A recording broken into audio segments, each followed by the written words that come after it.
Hello everyone, this is Prajwal Verma from IMCT aspirants. तो कैसे हैं आप लोग? बताइए कैसे हैं भाई, कमेंट सेक्शन में ज़रूर बताइए मेरे को कैसे हैं। कि आपकी भलाई में हमारी भलाई है, ठीक है। आप नहीं होते तो हम भी नहीं होते। चलो आगे बढ़ते हैं। आज का जो वीडियो का टॉपिक है वो है, जो मैसेज मेरे को काफ़ी ज़्यादा आते हैं बच्चों के, जो मैं अभी अभी 12th में हूँ, मैं क्या करूँ सर? मैं ये बुक खरीद लूँ, मैं वो बुक खरीद लूँ, मैं ये कर लूँ, मैं वो कर लूँ। सुन भाई, थम जा। पहली बात, थम जा। सबसे पहली चीज क्या करनी है आपको? 1 दिसंबर, 1 दिसंबर, समझ रहे हो? December 1, 2021, इससे पहले अपना 12th का सारा सिलेबस कंप्लीट करना है, वो भी 2 बार रिवीजन के साथ। ठीक है? कितने महीने बाकी हैं आपके पास? जुलाई, अगस्त, सितंबर, अक्टूबर, नवंबर, 5 महीने बाकी हैं आपके पास।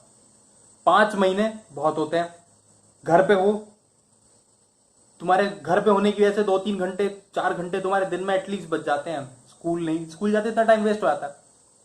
कुछ टीचर क्लास नहीं ले रहे, खाली है, एबसेंट हो गया टीचर, प्रैक्टिकल क्लास चल रही है, फलाना दिमाग का 36 चीज आपकी खत्म हो चुकी है। 5 महीने बहुत है आपको सिलेबस 2 बार रिवाइज करने के।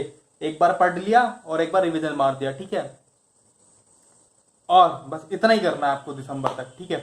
December 1 तक जो बच्चा ये चीज कर लेगा, वो मान के चले, उसे IMCT की कोई कोचिंग, कोई प्रिपरेशन, कोई मेंटरशिप, कुछ नहीं चाहिए उसे IMCT के लिए।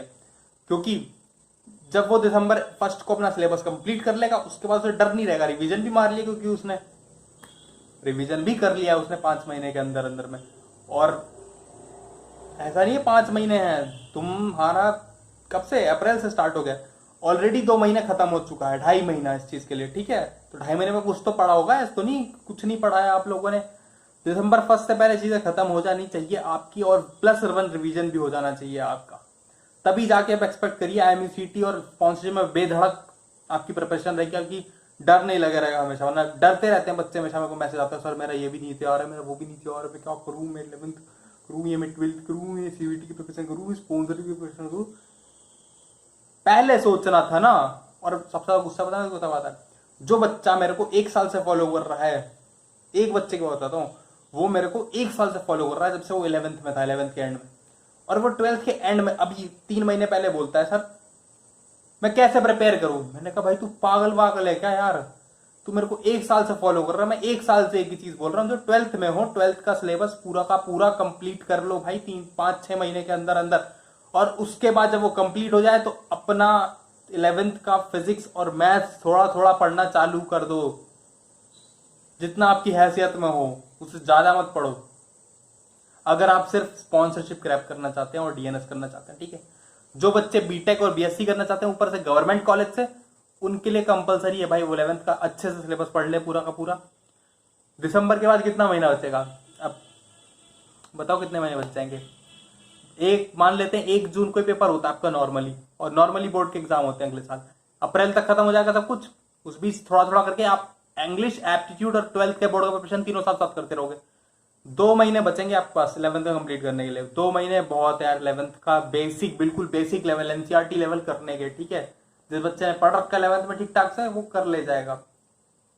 जो 11th में ठीक ठाक से पढ़ा है, वही बीटेक BSc करने लायक भी है भाई, वरना मतलब नहीं है। गवर्नमेंट कॉलेज से कह रहा हूँ, प्राइवेट से तो आप किसी भी रैंक पे कर सकते हो, TMI से या जो भी कॉलेजेस और उठते हैं, बहुत आसान होता है वहाँ एडमिशन लेना, ठीक है।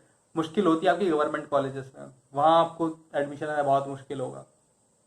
जहां तुलानी में 9,000 रैंक पे सिलेक्शन हो जाएगा IMCT में, वहां आपको 600, 700, 800 रैंक सी होती है हमारे कॉलेज में एडमिशन लेने के लिए, IME कोलकाता कैंपस। तो फर्क है भाई वहां पे। अगर हमारे कॉलेज आना चाहते हो, तो आप 11th का सिलेबस भी थोड़ा थोड़ा करके पढ़ते रहो, रिवीजन मारते रहो। जनरल एप्टीट्यूड और इंग्लिश के लिए आप, मैं बताता हूँ क्या करता हूँ। XY ग्रुप की किताबें आती है भाई, अभी Y ग्रुप की देखो, एयरफोर्स Y ग्रुप की किताब आती है, वो तो काफी ईजी हो जाती है। पर मैं उनके लिए कह रहा हूँ, जो बच्चे एवरेज है, ज्यादा मेहनत नहीं करना चाहते, मैं उनके लिए बताता हूँ, जो एक्चुअली में सीरियस है हमारे कॉलेज में आने के लिए। उनको क्या करना है, NTSC के प्रीवियस ईयर पेपर उठाने हैं और वही सॉल्व करने हैं, ठीक है।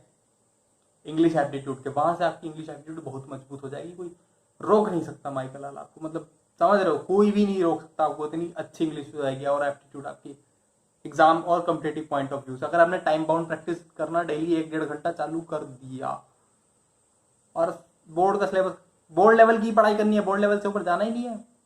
चाहे वो 11th का सिलेबस हो, चाहे वो 12th का सिलेबस हो, बोर्ड से ऊपर जाना ही नहीं है। बस आपको फॉर्मूले सारे यूज करने आने चाहिए, ठीक है।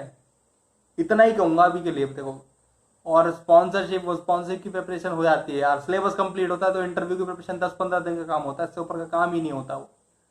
ठीक है, चिंदी पिंदी क्वेश्चन आते हैं, वो सब करवा दिए जाते हैं, उसमें कोई दिक्कत नहीं है आपको।